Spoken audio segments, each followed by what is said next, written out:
অন্যতম বিশ্বের সভ্যতার শীর্ষে অন্যতম বাংলাদেশে পটুয়াখালী জেলাধীন বাউফল উপজেলাধীন কারখানা গ্রাম সভ্যতার শীর্ষে। সভ্যতা এনেছি, সভ্যতা রাখবো, এই আমাদের অঙ্গীকার।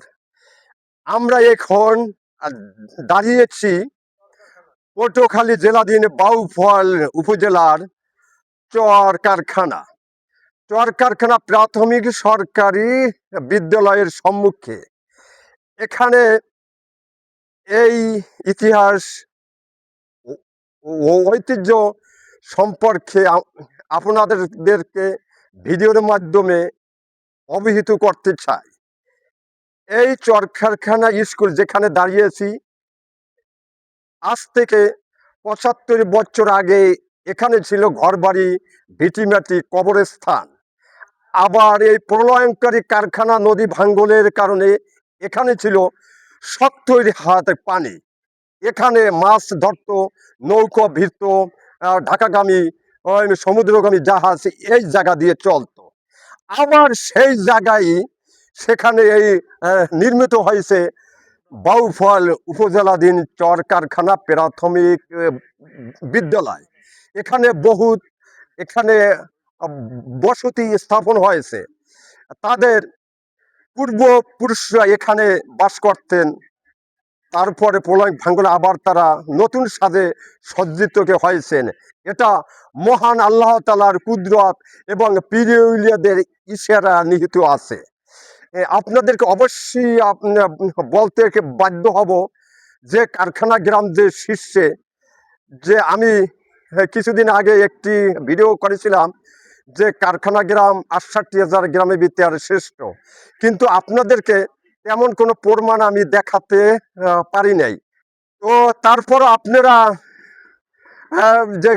যে কি ভিডিওটি স্বতঃস্ফূর্তভাবে দেখেছেন এবং লাইক, কমেন্ট, শেয়ার করেছেন, যার মাধ্যমে হাজারো হাজারো ২৬,০০০, ২৭,০০০ লোকজন এই ভিডিওটি দেখার সৌভাগ্য হয়েছে শুধু আপনাদের মাধ্যমে, আপনাদের শেয়ার কমেন্টের মাধ্যমে। আমি আবারও বলছি যে আমি তেমন কোনো প্রমাণ দেখাতে পারিনি এবং কেউ প্রশ্ন করেন নাই যে এই যে ভাই সাহেব কিভাবে ৬৮,০০০ গ্রামের ভিতরে কারখানা গ্রাম শ্রেষ্ঠ। আমি প্রমাণ করে দেখাবো, কিন্তু আপনাদের এই ভিডিওগুলো ধারাবাহিকভাবে দেখতে হবে। এইটা একদিনে দেখানো সম্ভব হবে না। আপনারা শেয়ার করবেন, লাইক করবেন এবং বিভিন্ন আত্মীয় স্বজনেরকে আপনারা দেখাবেন। আপনাদের যাদের নানা বাড়ি কারখানা, যাদের শ্বশুর বাড়ি কারখানা, যাদের খালা বাড়ি, খালু বাড়ি কারখানা, যাদের বন্ধু বান্ধবের বাড়ি কারখানা, যাদের ফুফু বাড়ি কারখানা, যাহারা কোনো আত্মীয় স্বজনের মাধ্যমে কারখানা আসছেন, সুনামের অধিকারী হবে না, কেউ ভাগিয়ে কে হবেন। আপনারা কারখানা নিয়ে সুনাম করবেন, গর্ব করবেন, আত্মীয় স্বজনের মাঝে আপনারা গল্প করবেন এবং যদি সম্ভব হয় অনেক আত্মীয় স্বজনকে বেড়াতে নিয়ে আসবেন। এই কারখানা গ্রামে কি আছে আমি পরবর্তীতে এমন কিছু ভিডিও দেখাবো যেগুলো হলো, যে ভিডিওগুলো হবে লোমহর্ষকারী কি ভিডিও, সেইটা দেখাতে বাধ্য হবে। এই যে যেটা বাংলাদেশে ব্যতিক্রম, কারখানা গ্রামের প্রায় ১,০০০ একর সম্পত্তি, যাদের এখানে বসতি ছিল, যাদের দাদার কবর ছিল, দাদির কবর ছিল, শতে শতে কবর এখনো নদীর মাঝে যে আছে, নদীর আশেপাশে আছে। এবং বহুত পীর আউলিয়া, অনেক দরবেশ আউলিয়াদের কবর এই নদীর মাঝখানে এখনো আছে। আপনারা লোমহর্ষক ভিডিও প্রমাণ আমি পরবর্তীতে দেখাবো, আপনারা মনোযোগ সহকারে দেখবেন।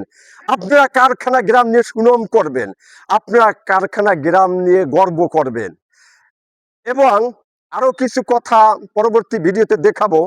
যেমন এখানে বলতে বাধ্য হয়েছি, এই যে চর কারখানা স্কুলটি স্থাপন করেছিলেন, যার পরিশ্রম ছিল, মেধা ছিল, তার পৈতৃক ভিটিমেটি জায়গা দিয়ে, তিনি হইলেন দলিলউদ্দিন খান মরহুম, যার ডাকনাম ছিল আর কি ধনু খান, তার আমি রুহ মাগফিরাত কামনা করছি।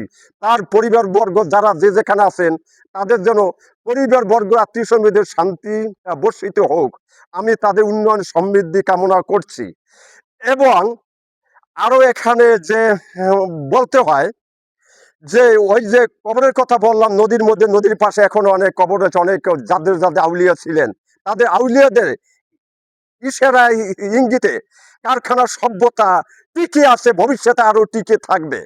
পৃথিবীর ইতিহাসে, বাংলাদেশ ইতিহাসে দেখা যায় যাদের ভিটিমাটি কবরস্থান নদীর গর্ভে বিলীন হয়েছে, কারখানা গ্রামের প্রতি মহান আল্লাহর প্রিয়দের অনেক কুদরত আছে। এটা সত্য কথা, আমি চ্যালেঞ্জ করে বলছি, আবারও বলছি, 1,100 একর জমি ভিটিমাটি সহ এই নদীর গর্ভে আছে, এটা কারখানার আছে। এই রকমের দৃশ্য ইতিহাস লোমহর্ষক পিকচার কেউ দেখাতে পারবে না।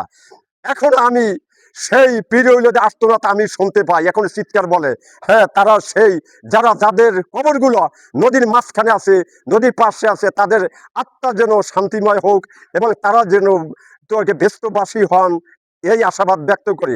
এবং যারা ভিডিওগুলো দেখবেন, শেয়ার করবেন এবং আপনাদের পরিবার বর্গের প্রতি আল্লাহ তাআলার মহা যেন মানে রহমত বর্ষিত হোক, আপনারা সুখী থাকবেন, শান্তিতে থাকবেন।